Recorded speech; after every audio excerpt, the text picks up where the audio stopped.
She missed 5 shots on 1 possession today.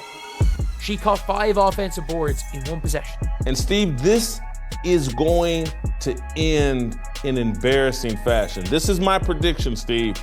What an embarrassment. What an absolute embarrassment. Angel Reese experienced her most disappointing performance to date. And this isn't merely a rough day at work. It's a catastrophic setback for the WNBA. Something, as the kids would say, diabolical was taking place last night.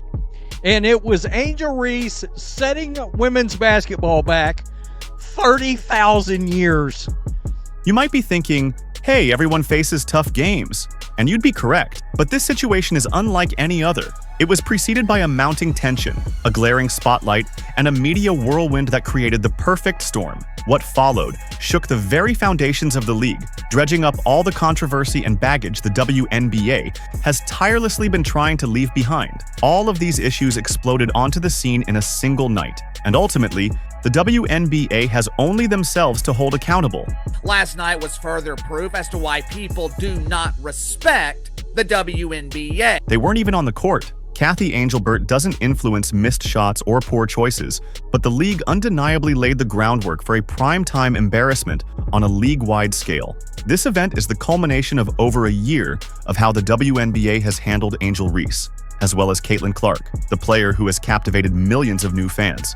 Over the past week, that mounting tension has been pushed to its breaking point. And after Angel Reese's disastrous performance, it's painfully evident that the league has made a monumental mistake. There's only one way to address this. I'll break it down, what actually transpired, the ensuing reaction, and what the league should do.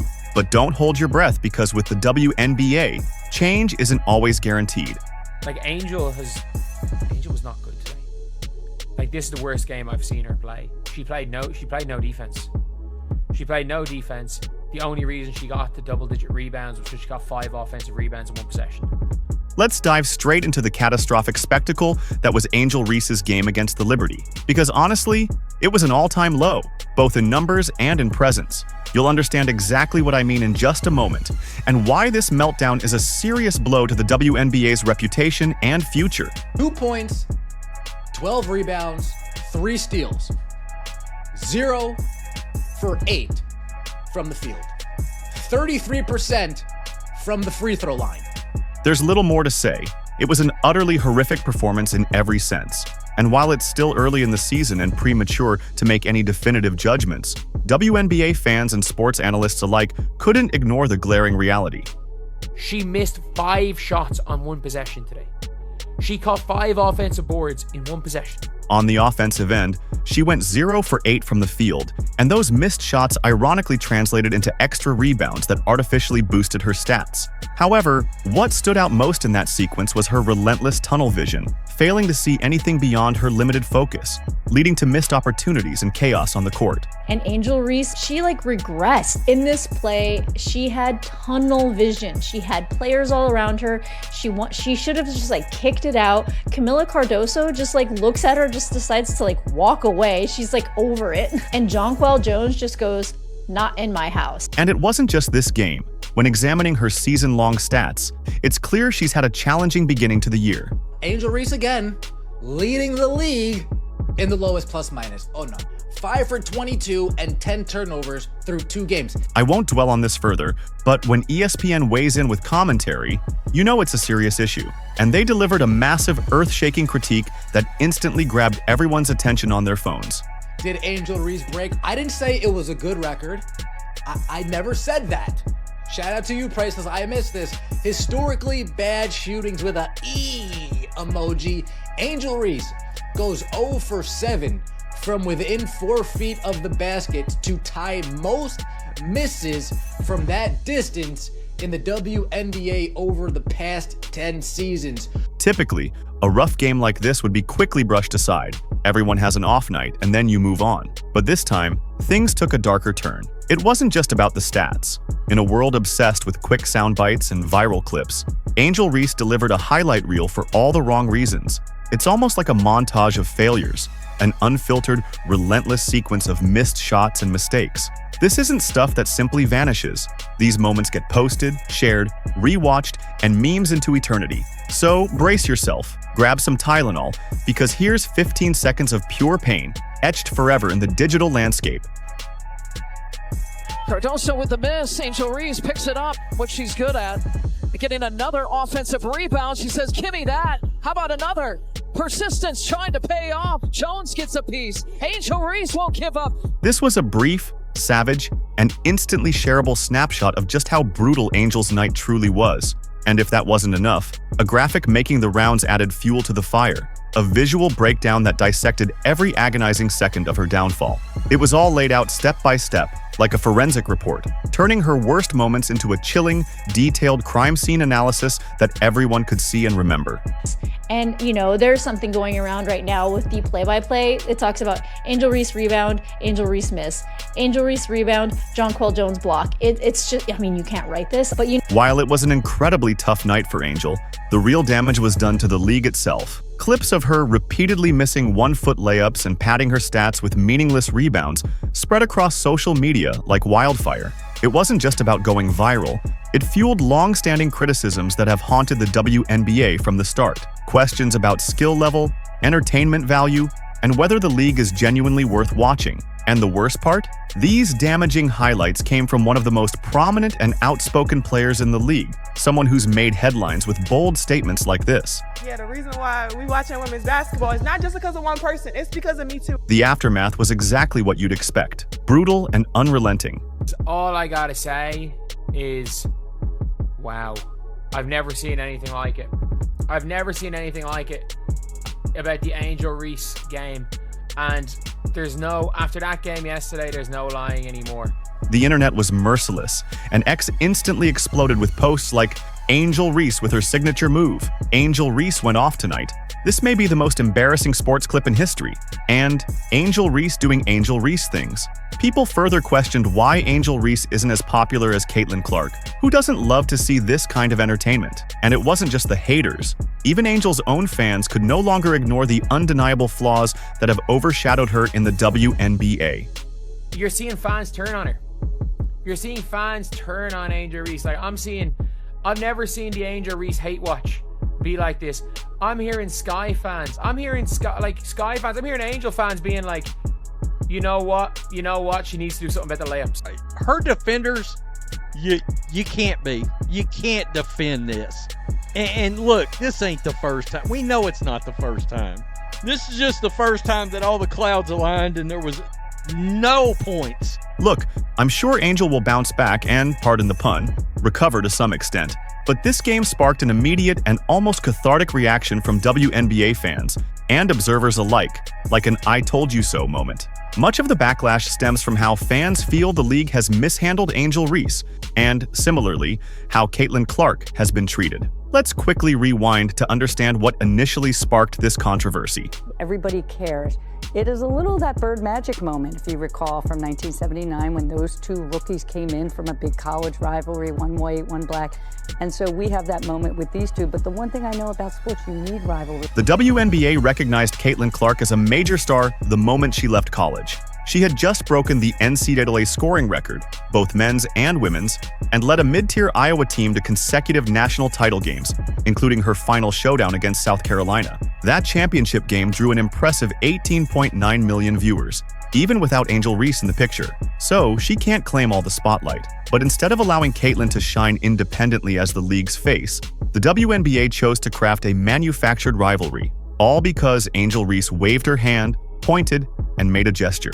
They amplified Angel's profile, fueled the drama, and spun the narrative powerfully. However, as last season unfolded, it became painfully obvious that Caitlin Clark was the far more talented player, and more crucially, the one fans were genuinely tuning in to watch. 2 in the first quarter against Connecticut. Clark, on a three. Stays here with Indiana. Clark, a deep one. You bet! The difference between the two players was like night and day. Caitlin Clark was shattering records, selling out arenas, and dazzling audiences with highlight after highlight.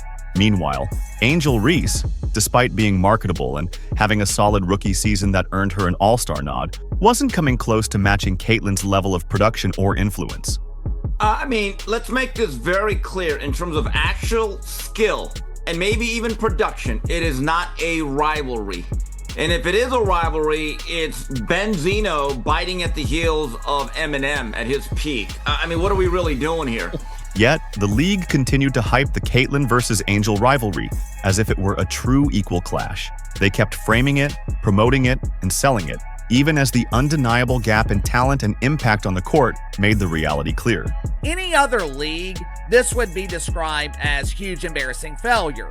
In the WNBA, Angel Reese is still being described as a big star.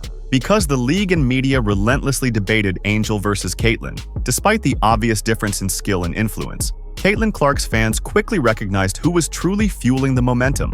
Throughout last season, they seized every chance to highlight Angel's shortcomings, emphasizing who was making the real impact on the court. And the reason why people are hate watching, the reason why people are showing this is that basketball fans are being gaslit into being told that she was, I'm not saying good because she's extremely effective, but a talented basketball player. Angel Reese is all heart. You'd think that chapter would have ended by now. Caitlyn Clark was named Rookie of the Year, hailed as Times Athlete of the Year, and this season alone, she's appeared in 41 nationally televised games.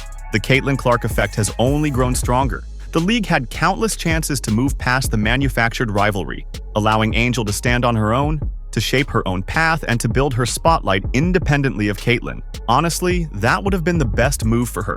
She's not Caitlyn. She's a completely different player with her own style. But instead, they reignited the rivalry, hyping it up all over again. And so far, the results have been nothing short of disastrous.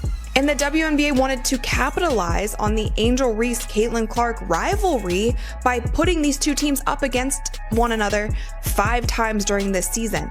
Yes, the game drew an average of 2.7 million viewers. Remarkably, the highest for a WNBA regular season game since 2000. But let's be real, just like the Sky relocating their high-profile matchups to the United Center, you have to wonder how much of that buzz is really due to Caitlyn Clark. While the numbers appear impressive on paper, the real nightmare for the league has been what followed that game. And that's exactly why Angel's poor performance is such a major issue for the WNBA. You'll understand exactly what I mean in a moment. Because it has escalated into something where now there is an investigation going on because there has been hateful fan comments, supposedly, directed towards Angel Reese. In a game that even saw a near altercation between the two players, stemming from what was a typical basketball play, the internet eagerly twisted the incident into something it wasn't. Almost immediately, the league launched an official investigation into what was branded as hateful behavior in the arena.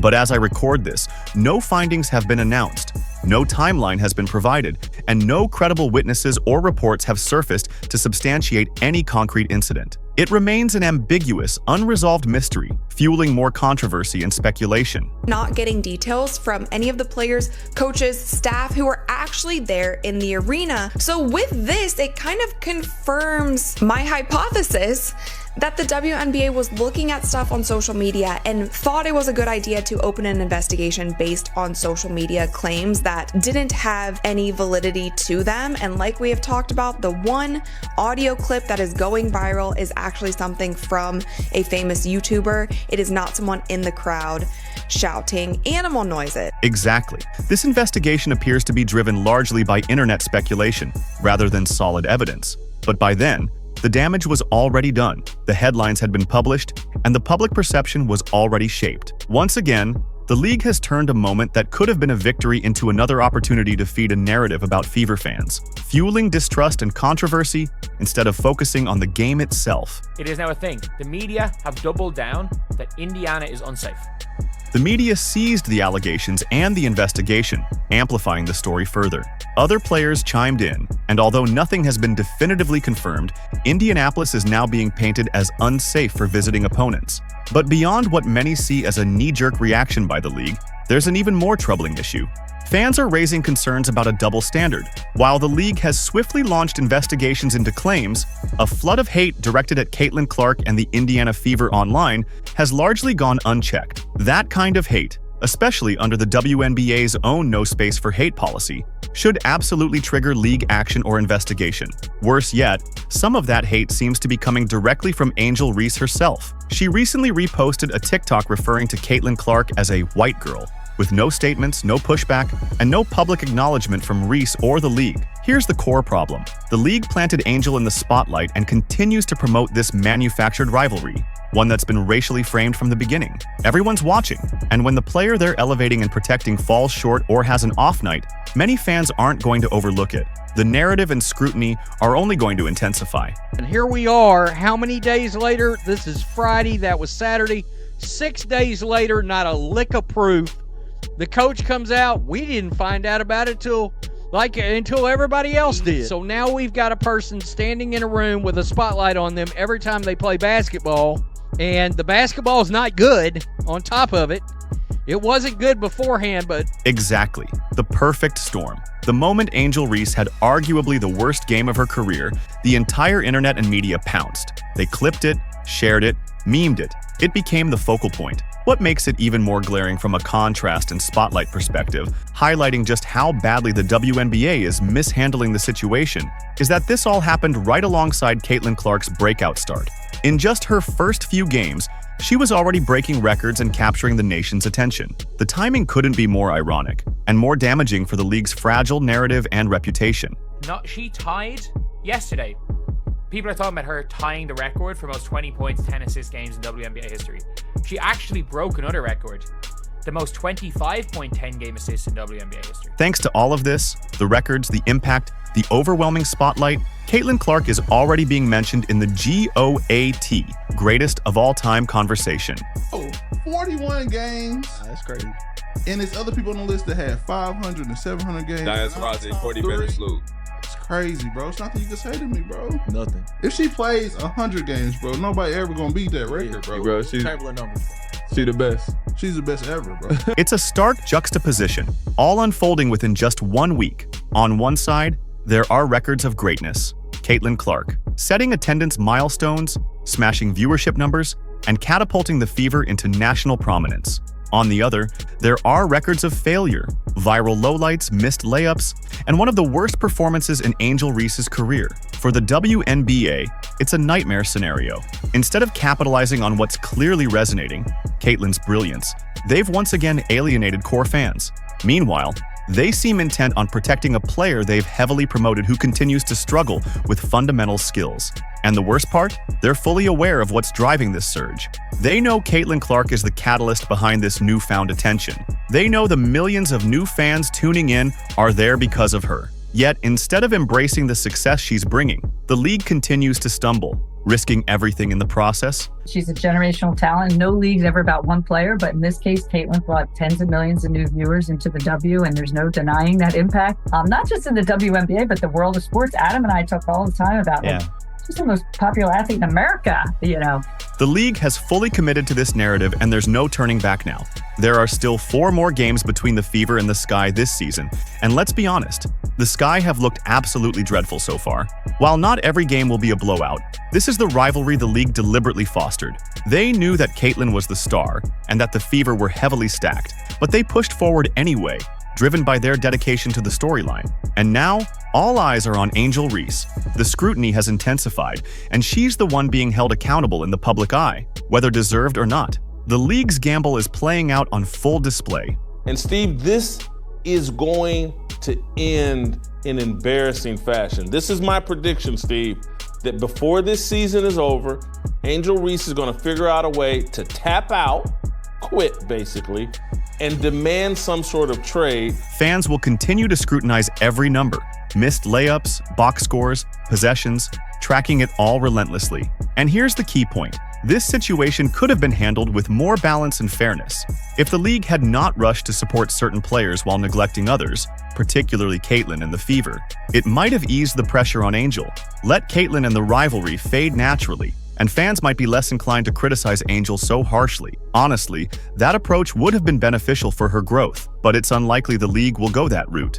So, all eyes will remain on Angel to settle in, improve her game, and start producing the kind of performances that can turn the tide. If she fails to do that, I wouldn't be surprised if this pattern continues, possibly spiraling into something even more damaging.